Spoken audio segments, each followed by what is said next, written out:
Hello everybody and welcome to today's video. Today I wanted to talk to you about when the narcissist discards you, how they still try to keep you trauma bonded to them. So let's jump in.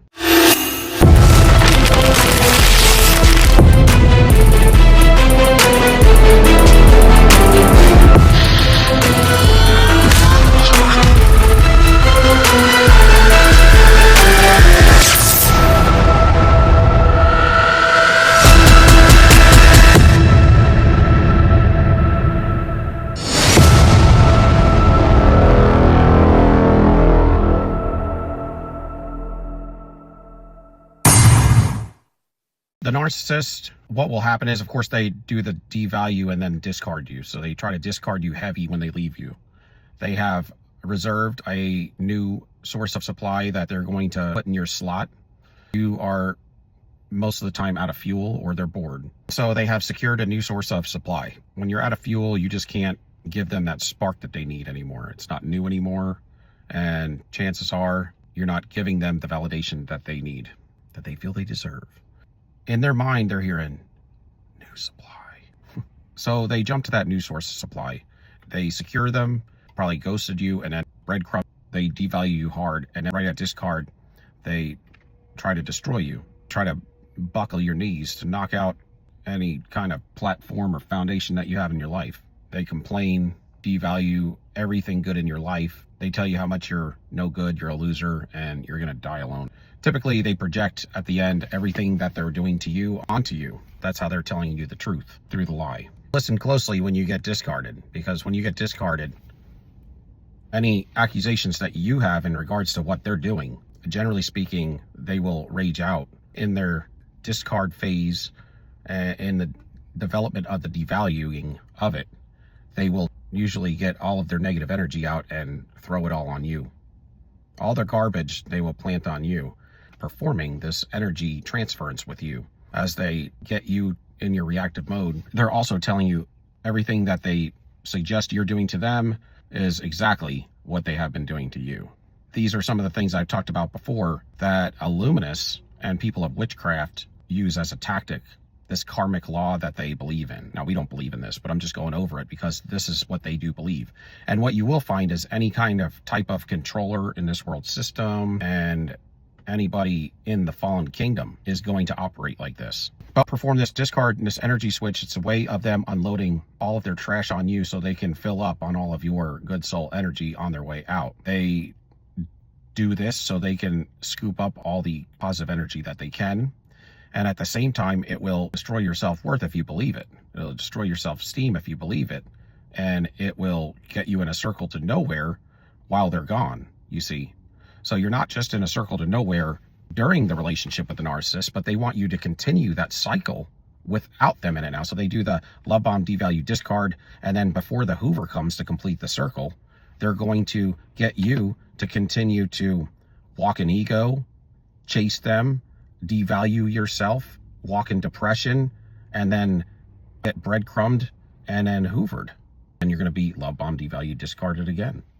And so while they're gone, you're still in a cycle. They hope to keep you in another cycle without them in it. How it works, when I say you're the center of the fuel matrix, when you're the primary source of supply, so it's you and them. So you two are in the center of this circle here.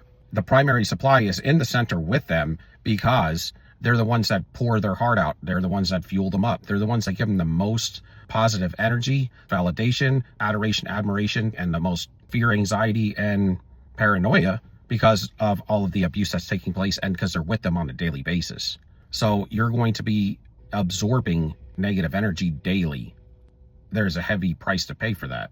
When you're absorbing it on a daily basis, a lot of things occur. First of all, of course, they were infatuated, loved all your traits and good resource and benefits that came with you when they met you. They admired you. You had status. But by the time they discard you, you've lost a lot of your good quality. Instead of a go-getter, you become reserved. And instead of having a drive, you're almost sedated. You're sedentary. You're not healthy. You're not looking good. You're not feeling good. You start to accept stuff that you could never imagine that you would accept, like zero boundaries and breadcrumbing. That's ridiculous. And this is what makes you increasingly more corrupt And it can give you narcissistic traits over time because they can get you into bad habits yourself. And a lot of times the narcissist will introduce you, the longer you're with them, to things you would have never introduced yourself to that are evil, bad, negative, that are going to have negative effects on your life.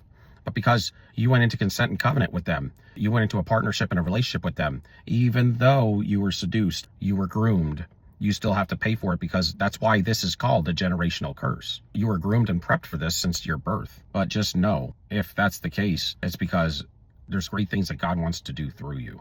So the enemy wants to hold you down. So he comes at you quickly to put your light out or to keep it dim. How do you think that this world is running on such a low vibration of fear, anxiety, and paranoia like it does?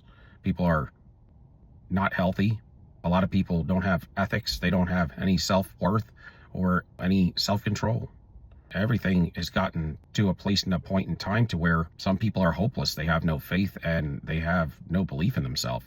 And then you have the flip side of that. You got the pompous, arrogant SOBs that have taken that stuff a little bit too far on what they think they deserve and what their self-worth is. Everything is out of balance. We are in a time of major deception.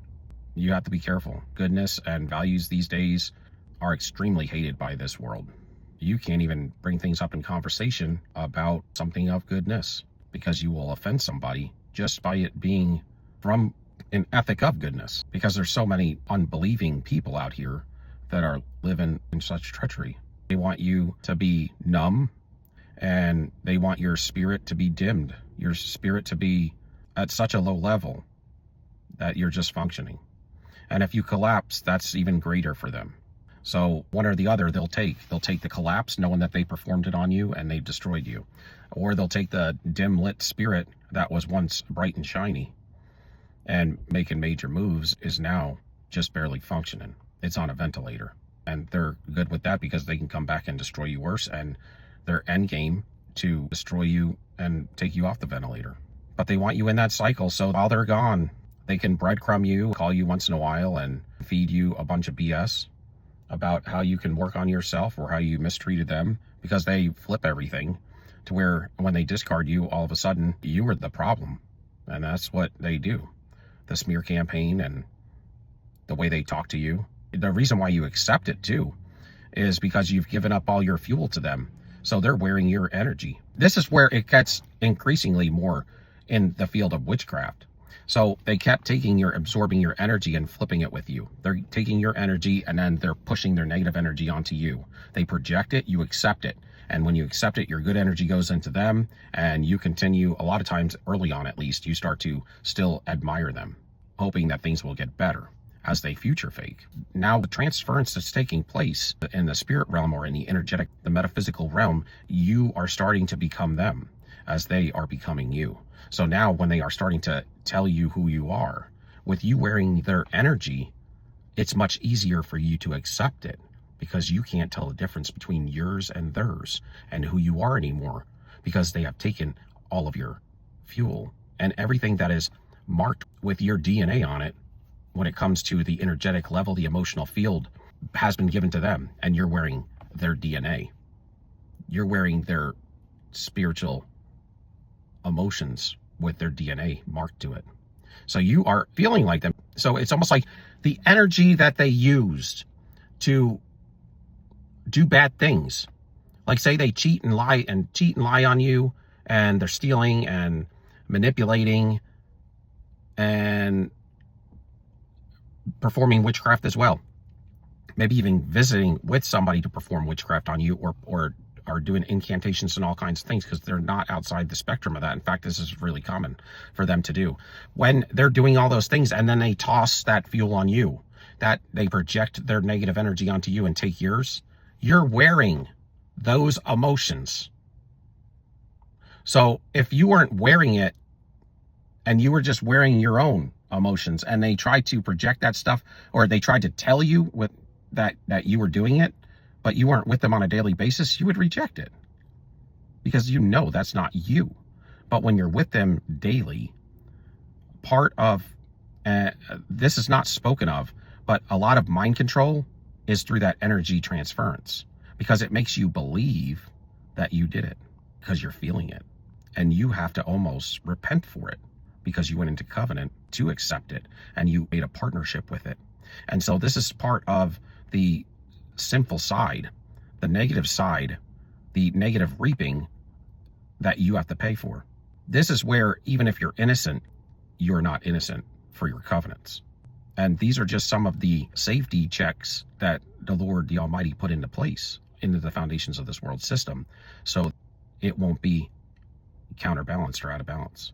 He knew there would be people manipulating in these fields, in these emotional fields, and in these territories that most humanity would never even think to.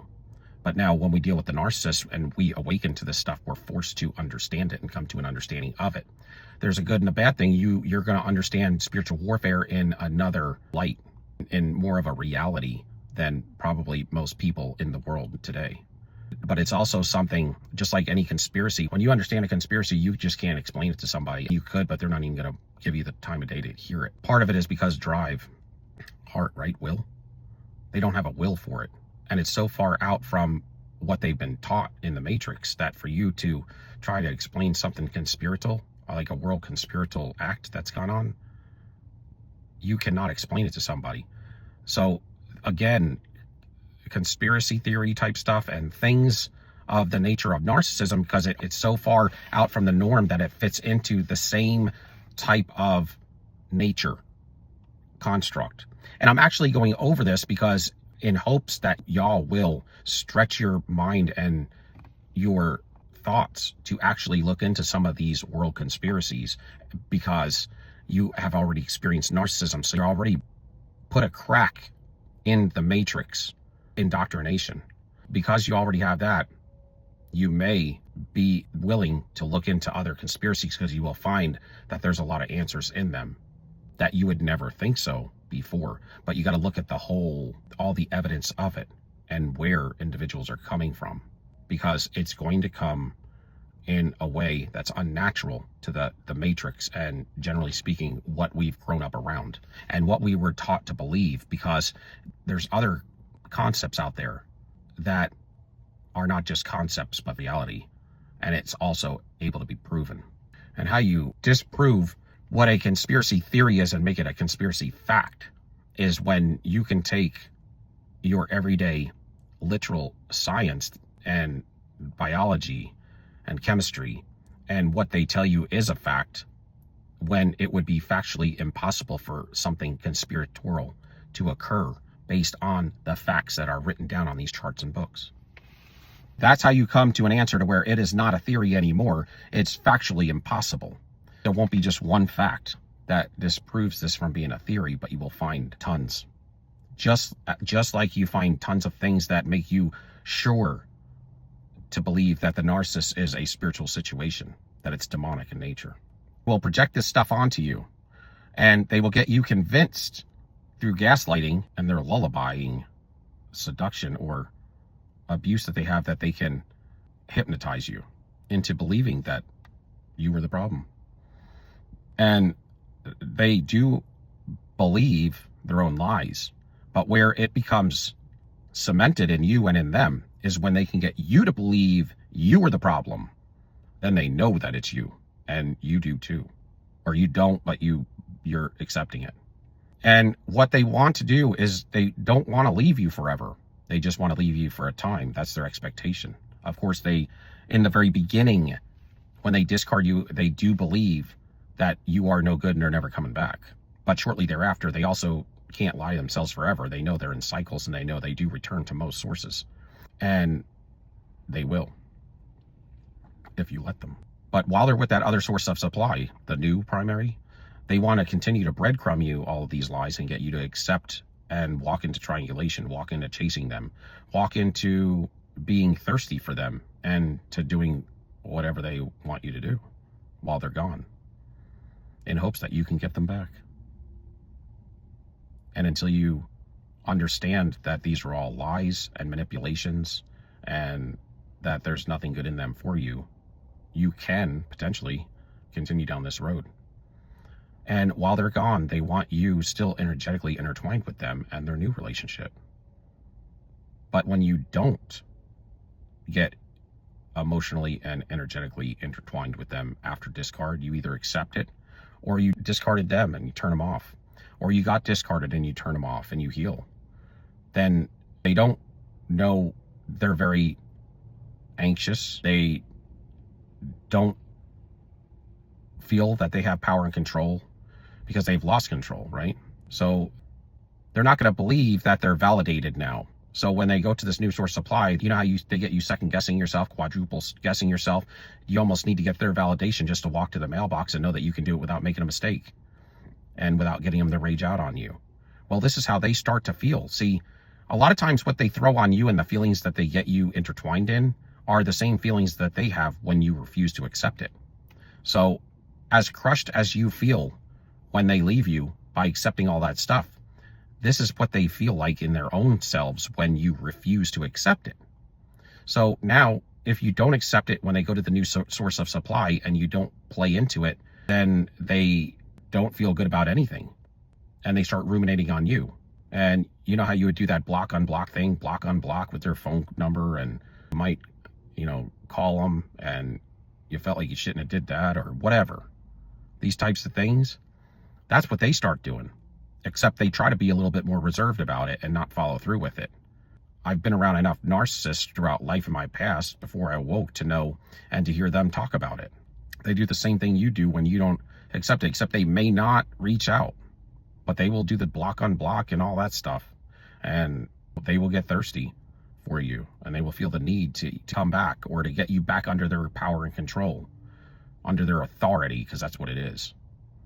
But if you play into it and you just accept the breadcrumbing and pick up the phone when they call you and try to act like now they're friend, or become a friend with benefits or something, there you go, dropped all your boundaries at that point, and you become, in the ethical department, rendered none for them. You did it for them, right? But it's just like this. I think we've all made rash decisions before, and maybe you broke up with somebody and you felt like you shouldn't have did it.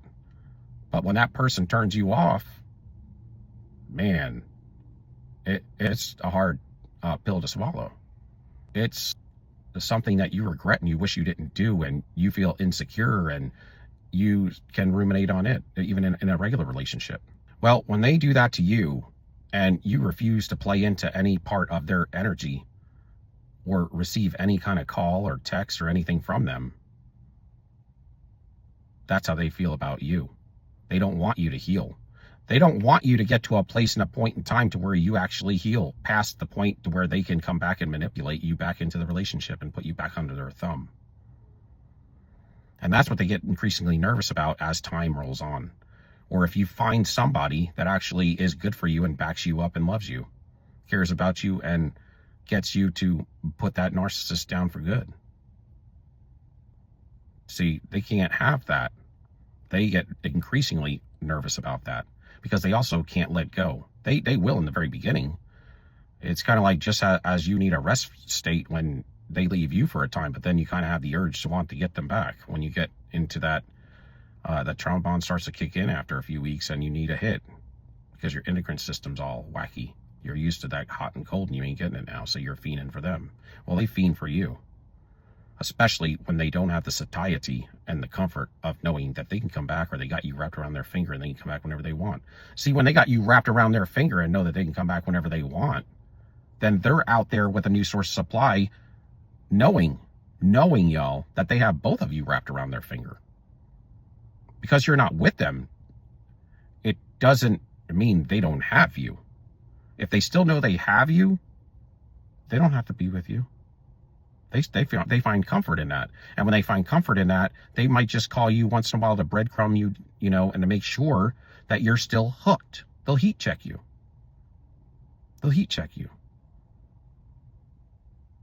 It's like you turn off the stovetop and you check it later by tapping your hand on it to see how hot it is.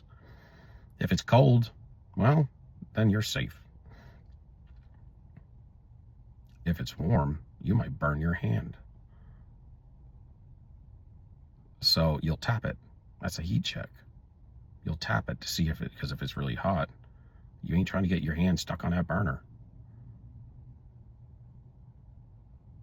Some people call it the back burner. That's the stovetop in the back. You don't use that often, but it's there. And they got one in the front, their primary. They have the secondary back burner. And so what happens when you reject all communication from them and you start to shut down your fuel pipes, then they will start to have to hoover. They may have to cut this relationship short, especially if you're not falling or walking into the triangulation of it. They will end up devaluing that source of supply much faster because they got to throw negative energy on somebody, and they're used to it. They know when they leave the relationship that you're the one they're going to cause as the scapegoat to throw it all on, and you're going to accept it. Or when they run the smear campaign, you're going to energetically walk into that instead of being quiet, and they're going to absorb energy from that. When they get supply for validation of admiration, adoration, fawning, fear, all of that, that is the same thing of you being willing to accept them back, you validating everything that they do without any pushback. You ain't bucking back. You're just in acceptance of everything if you just come back. You're validating them for who they are with the mask off if they just come back. They don't have to bring any kind of standard with them. And this is what they do, and this is what they have hopes that you will continue to do, is degrade yourself into accepting them almost with their mask completely off all times. So they will have no boundaries, but you will have boundaries. They will have boundaries placed on you, and you will accept that. You'll have rules, but they'll have no rules. Your validation is their confidence. There you go. Your validation is their confidence, but in that whole procedure, what comes with that is you have to also accept that negative energy and give them your confidence, your energy filled with confidence and goodness, or else it won't work. And that's why they're not jealous of you or anything when you're not doing anything good, because they are either wearing your energy, your fuel, or they are head and shoulders above you in life. What you are when they meet you is a diamond in the rough, and they know it. And when you wake up to narcissism, you start to shine that diamond up and brush it off and smooth it out, y'all. And they know your potential way before you do. Because when you're on the flip side, when you're on the evil side, you can see goodness for what it is. Because it's your plate of food. And they are predators and parasites. So they know what it looks like. When you don't have something, you know what it looks like. It's kind of like you know what evil looks like. That's why they have to fake it to come in. You know what it looks like because you're not like that. They're evil and they know what good looks like because they don't have that. But see, we don't fake anything. They do. We're unaware, unawoke. They're awoke. And they're manipulating. That's the difference. So if you can give me a like, subscription, and thumbs up. Love y'all till next time. So, peace. We out.